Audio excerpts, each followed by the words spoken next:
and welcome to DevHub Tech Talks, the North's biggest developer community. So our ethos is to bring together tech professionals for networking as well as knowledge sharing through the likes of our tech meetups and webinars and now our podcasts. Now with me today I have Adam for episode 2. Couldn't quite get rid of you the first time. I literally just stayed here since the last one. Yeah, couldn't get rid of him. But this time around we're going to be talking about something a little bit different. So this time around we're actually going to be talking about the future of technology. Because I know that, so me and Adam have known each other for 3 years now? I mean, you haven't exactly had to travel far for today, really, have you? No. Adam works upstairs in our office, so he hasn't had to travel too far. But one thing that we always talk about, obviously, tech and the future of tech is always something that comes up. So how long would you say you've been in the tech industry sort of overall now for, Adam? All my life. Not for like 10 years. No, like, I think with any developer, I think most of it is like all your adult life. I've been doing this a while, like professionally, like what I'm doing now, it's like 10 years, 10, 15 years. 10, 15 years is quite a long time, and obviously tech changes sort of quite a lot, even month on month, never mind over the course of years. So what changes just in those sort of 10 to 15 years have you personally seen? I think, although it's been a long time and things change, fundamentally things are the same, but not. It's like the fundamentals are the same, but I think like the biggest things that are changing now, and I don't know how much threat it is to our industry, is like artificial intelligence and machine learning and stuff. Because back in the day when you were at school and they're like, get into trades, be fine with trades, they'll always need tradespeople. Mm-hmm. Well, until they can start printing houses, you'll need tradespeople. Yeah. So it's like, you kind of think the sector's safe, but it's not. Because as soon as you can outsource something to a computer, it's not safe for people. Like there'll be, well, obviously you had the Industrial Revolution, and there will be, the next revolution will be a revolution where people aren't needed. You'll need people to look after the things that you've automated. But I don't know how long that is away. Soon, tomorrow, next week, next year. It's coming. You just don't know when. So I mean, you've just mentioned a couple of there off the back. I mean, artificial intelligence, machine learning, things like that. So what in particular is it that you're most looking forward to seeing sort of grow and develop and become more of our lives in the future? Well, I think that's with everything. Any new technology like presents risk and reward, and it's just who uses it and for what reasons it's used for. So I think optimistically, I think machine learning and artificial intelligence can be used for, I don't know, like allocating resources efficiently across the world. Just things like that to make better use of the resources that we have that could completely be done that way. Whereas you got the flip side of it, that's very same technology that could bring about positive change in the wrong hands could bring about like the absolute worst possible outcome you could think of, just by using exactly the same implementation of technology. Look at like nuclear technology. You can build a nuclear reactor that powers millions of homes. Or you could drop it on someone as a nuclear bomb and wipe out a whole country of people and generations to come. So it's... Same with artificial intelligence, really, isn't it? Yeah, it scares us. Yeah. Because I've seen Terminator and that does not go well. And like now it feels like movies have a very uncanny... like they're uncanny at predicting the future, and it's like, are they predicting the future, or are we just using that as our like guide? Yeah, as our goal. That's where I want to be. So yeah, it's like with everything, it's there's always good and bad. It just depends on who uses it, and unfortunately the people that end up using technology like this are normally governments and nefarious companies that do not have people's best interests at heart. Yeah. And it's for financial gain. So yeah, I think artificial intelligence will be good, but there's always going to be people that lose out, just as they did when they had the Industrial Revolution. It's certainly going to be interesting to see where artificial intelligence goes. I think a lot of people now, I mean, I know sort of in everyday homes, you'll see a lot of things like an Alexa. Everybody's got sort of Siri on their phones. So when I think of artificial intelligence, I automatically think of those kind of devices where I can talk to them and have like interactions with a computer. I know sometimes I'll say thank you to the Alexa and I'm like, oh, it's a robot. Yeah, but that's how it happens though, because it's not like the introduction of new technology isn't not there one day and there the next day. It's gradual.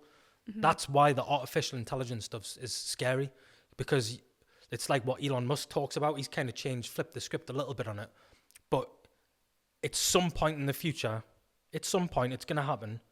There will be a point in time where it'll be too late to do anything about anything that could potentially go wrong, because you've already been set off on that trajectory. And that's why like the likes of Elon Musk and other people in that kind of area are righteously anxious about it, because it's something you need to start thinking about now and not after. Because if you start thinking about any like preventative measures and stuff after the fact, it's too late. Yeah. You need to start like think of again the nuclear bomb example. If a nuclear bomb, just one, ends up in the wrong hands, you can devastate a country. Artificial intelligence in the wrong hands could devastate everybody. Because you can like it just would be terrible if it went wrong. But if it went right. But we don't have a track record of things going right, do we? We'll have a history of things being built and then being used for wrong instead of good. So like I'd like to have hope in humanity, but like my hope for humanity, the older I get, like I'm an optimistic pessimist. That's the way I like to describe myself. This took a downward spiral. I know, because I really want to be happy about things, but I'm like, if everything went terribly wrong, it's fine. so then why are you so interested in artificial intelligence if you think it's going to go so wrong? Because if it goes wrong, we'll have the front row seat to the worst thing that could ever go wrong ever, and we'll be there to experience it firsthand. So it's like skip and queue at Disneyland. You get your fast pass. Yeah, except you won't have anyone to tell about it because you're not here anymore. So what are you expecting like to sort of happen? Because at the moment, I mean, I know there's been sort of stories and things where artificial intelligence develop like emotions and things like that. I mean, is that what you think's gonna be the downside of it? I don't know. I don't know. I guess nobody can really know. I know the one you're talking about was where the artificial intelligence, where they were talking to each other. Yeah, they had their own language, didn't they? Yeah, but then how much spin is put on that from Google? They obviously want that's going to be a product for them at some point, or it's going to be influencing other things that they do. So like, for them, is it good that they've started speaking to each other? And now they've developed their own language, and oh no, they had to cut them off from talking to each other so they didn't take over the world. Like, is that a bit of a spin on it to make you like be curious, or I don't know. I think it'll be fine. I think, I'd like to be optimistic about it.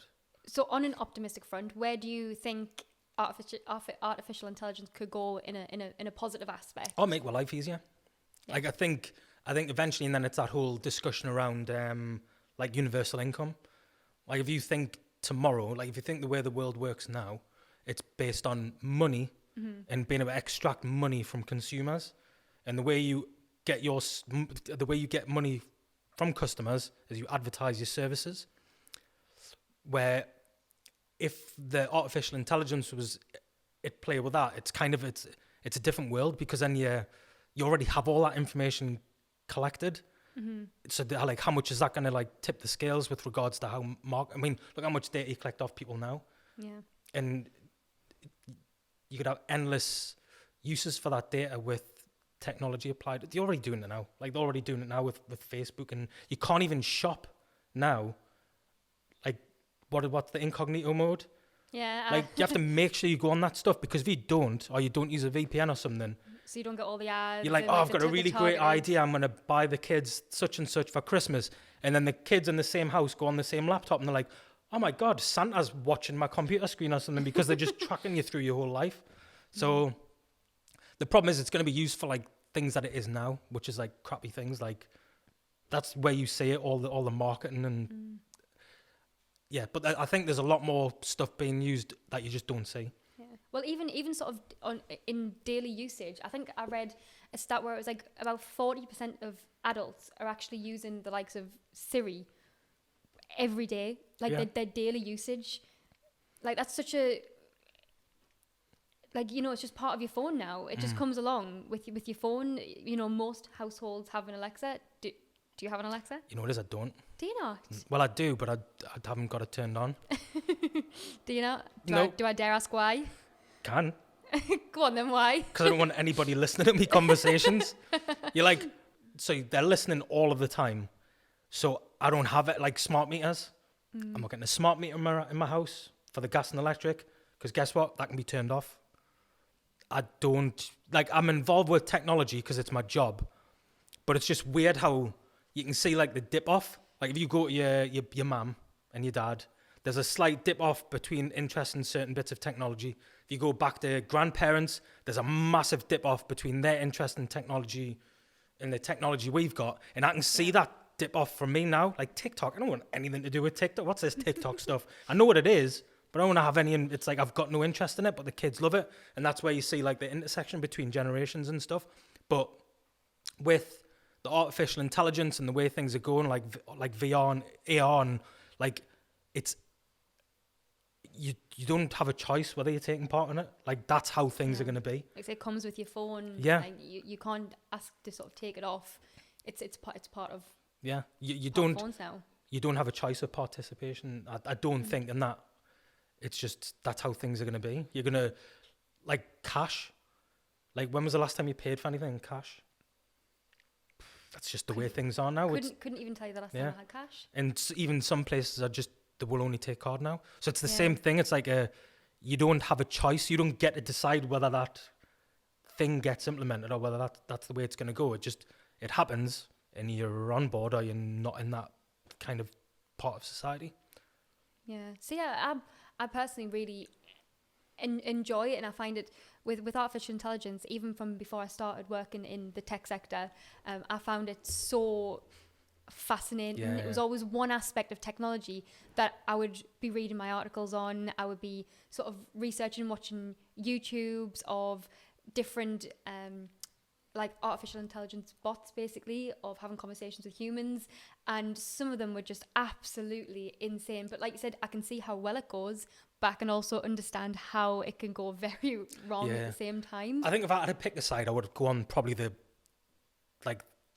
good side of it, the positive side, because it's like the benefits are immeasurable, I think, but you always have to be careful with any new technology, anything, because if there's something good that can be done with it, there's the inverse thing that could be done, which is bad.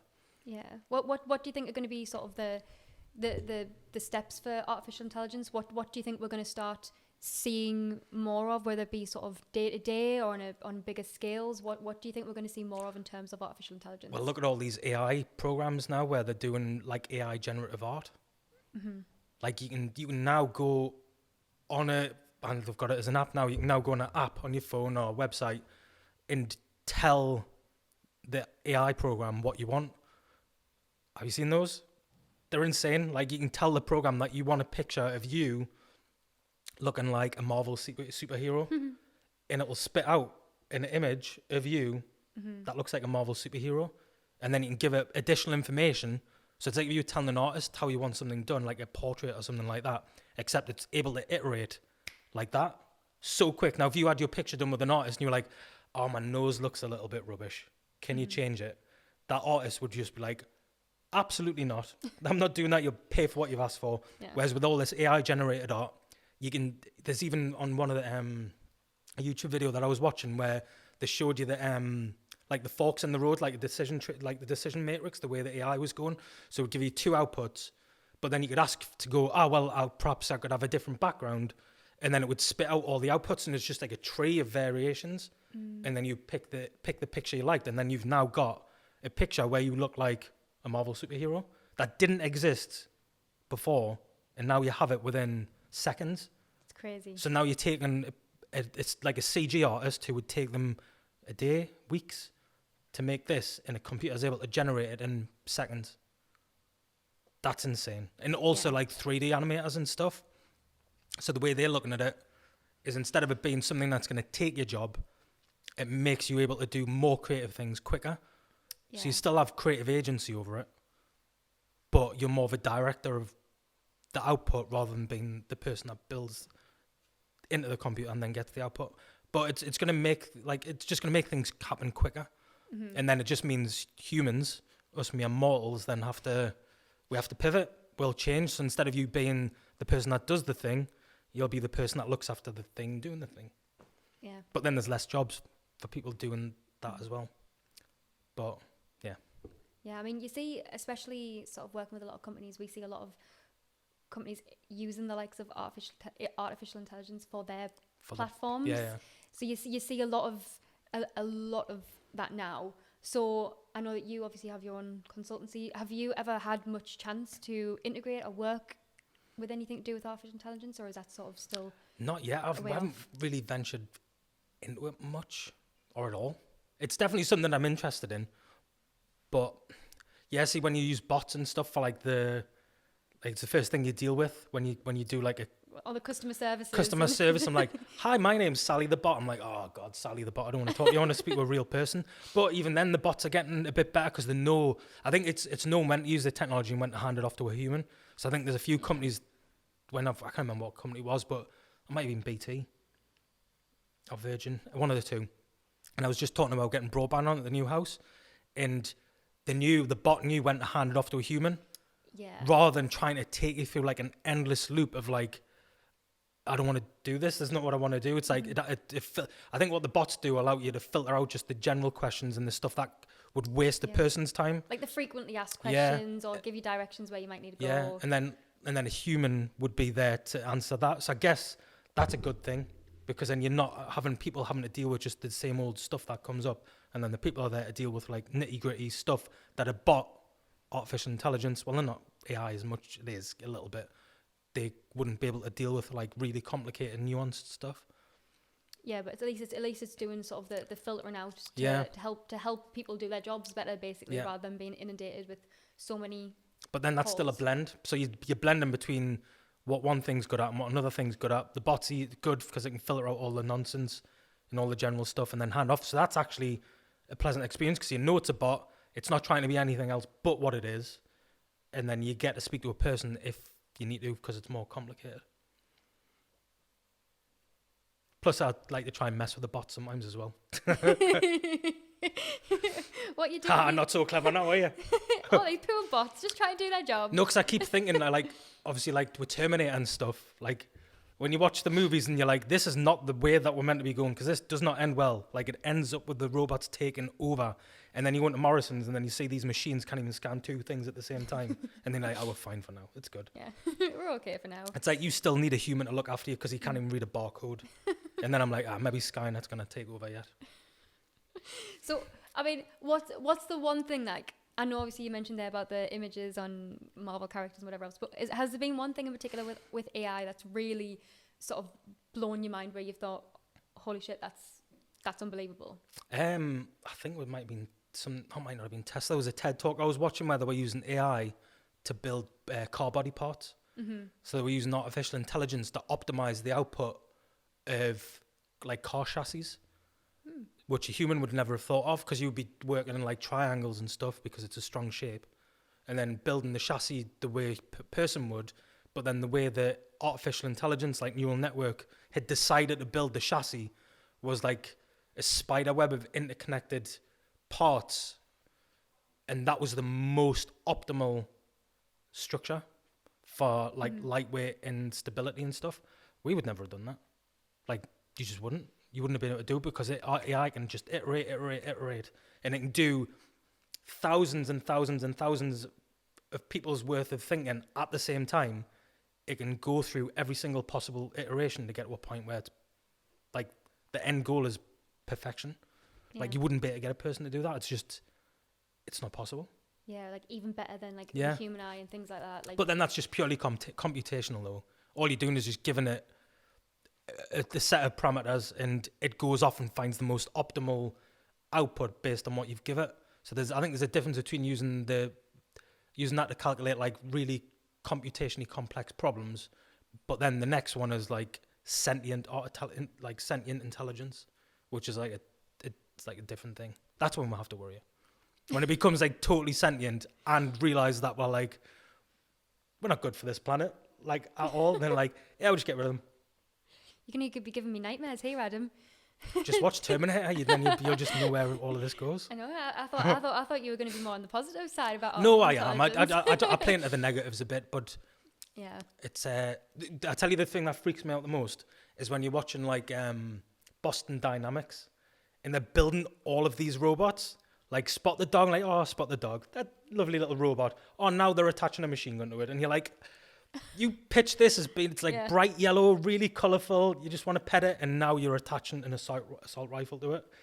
God. It's just you can just see where it goes, and then there's some other videos where you've got like more humanoid ones, and they'll bring it out dancing, so it's doing the shuffle or the shake or whatever, and you're like, oh, and then the next one you see, it's pole vaulting over things and traversing uneven terrain, and you're like, my robot butler does not need to know how to do all this stuff. Oh, now he's got a machine gun. All right, okay. So you've now got a robot that looks like a human and is able to like jump between things, where they originally started off like as this nice little robot that's doing a little dance. Now it carries a machine gun. So it's like you can just see where it's going. They're not here for us. They're just not. But it looks good. They'll be fine. Yeah, okay. we'll be fine.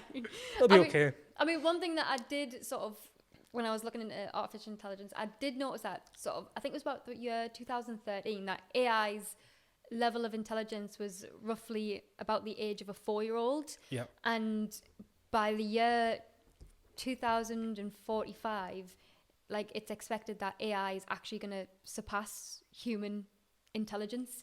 That's not that far off. No. That's only 20 something years away. That's not that far away. I would say the way you got to look at stuff like that is, well, at least from a military standpoint, it's about 50 years. So the stuff you know about now, they're already a good 50 years ahead. That's how it used to be in the sort of 60s, 70s with technology and stuff. But yeah, the thing is with like AI and artificial intelligence, like and neural networks, it's exponential growth. That's the way that it works. So once you've got an AI that's able to learn, it can teach itself how to learn quicker and at like an unimaginable scale. Like they've got AI now. I'm pretty sure it's chess, or is it that Chinese game? There's a Chinese board game where it's like so ridiculously complex. They've now got AI programs that can play and win that game. Like chess, easy peasy. This game is like ridiculously hard, and now you've got these machines, like artificial intelligence programs, winning like the best people in the world. That's scarily good. Yeah. But it's like it's interesting. Like even when you read about the Google one, that one where the two Google bots were talking to each other, it's fine, it's funny. But then someone's going to cite that article, be like, "Remember when those robots were talking to each other?" As you're talking from your robot jail cell for the robot overlords. But no, I think it's nice. Like even just the AI art and stuff like that. It's like I don't know exactly how that works, but I have like a general idea, and it's amazing. Like it's fantastic. It's going to be very interesting to see what happens within those next 20 years. I think even in the next 5 to 10 years, like I really like even now. Like I mean, I know Facebook didn't do too well with like going all in on Meta, because that kind of fell apart a bit. But that's another eventuality. It's just people don't want, like the way that Facebook were pitching it was like, yeah, everybody's going to be in AR. It's like, so hang on a minute, I'm going to be in the same house as my partner, but then we're going to put on goggles to go into an artificial reality where we can meet each other as polar bears and stuff. Just cause I think they went all in on it too much. But like Ready Player One, I think that's kind of the way things will be. Again, inevitable. The path has already been laid for that kind of stuff. It's just getting to the destination. Yeah, even I've noticed in like the last, 5-10 years, from being like a teen to now, like even I've noticed the likes of more integrated into your everyday life. It just slowly creeps up on you. Yeah, it's just sort of slowly, and then all of a sudden sort of more so taken over. And that's only sort of what I see every day. I can't even begin to imagine what some of these big companies and what's basically happening behind the scenes with artificial intelligence. And I'm excited to see what happens in the future, because I do think it's going to be sort of endless in terms of what can actually happen. But at the same time, a little bit nervous to see what actually does come off. See, I kind of want to like go wrong a little bit. Just saying, I remember that podcast I was doing. I was like, I told you this was the way it was going to go. But there's Nothing too bad though. No, We nothing. don't want Like anything just too bad. yeah, nothing like really bad, but like bad enough that it's a conversation starter. Yeah, but imagine being what you're saying there. Imagine being like 80 or 90. Like that's one person ago. That's one generation ago. Like my granddad's using the phone now. Like it's just got big buttons because he can't see nothing. Yeah. Like, but he's using the phone. If you went back into like that's like old enough to nearly be. If you told somebody that, they'd burn you at the stake for being a witch, basically. Like someone that age, they've lived through. That's not long. Yeah. That's really not long to have gone from him not even having TV to having black and white TV to having colour TV to now his grandson having discussions around artificial intelligence and the impact that's going to have on the world. They didn't have any concept of that like back then. They just didn't. And that's just one lifetime. It's crazy. And imagine like what your kids are gonna Yeah. are gonna experience within their lifetime. Obviously, technology's already made it to a certain point where it's like unbelievable, and then think in their lifetime, what on earth are they gonna see? Oh yeah. That's gonna be incredible and so fascinating to sort of watch that develop and grow over the next however many years. Yeah. Well, Nathan, like the VR stuff, he loves it. Like he really like. It's worrying how immersed you can get in it, and that's only just how it is now. So if you like push in another 5 years, that's gonna look real. Like it's gonna look real. It will be real. Like if you can trick your senses to the point where you think that that's real, and then here's a philosophical one. Like if you can trick yourself into there's actually a person that does it. He wakes up, and his day is lived out through VR. Really? Yep. He has a shitty little bedroom, shitty little apartment, and he lives his life through VR. What is he in, like a mansion and Yeah. living Because his life's that much better. Now, if you can do that, as far as your brain's concerned, that's your sensory input. That's your world. If you do that every day, like that's your world. Like that's scary to me, because then if you spend so much of your time in there, then that becomes your normal. Yeah, you sort of lose grasp of what's reality. Yeah, you would like that. If you've done it so much, your like release from that would be the real world and not the other way around. Yeah. That's mad, because it's just information. It's just visual information, sound information, and that's it. Doesn't matter where it comes from. If you can trick your brain into thinking that's real, and that's for stuff now that isn't even. It looks good, but it's not real. But in like 5 years' time, maybe it's a little bit longer, maybe it's a little bit less.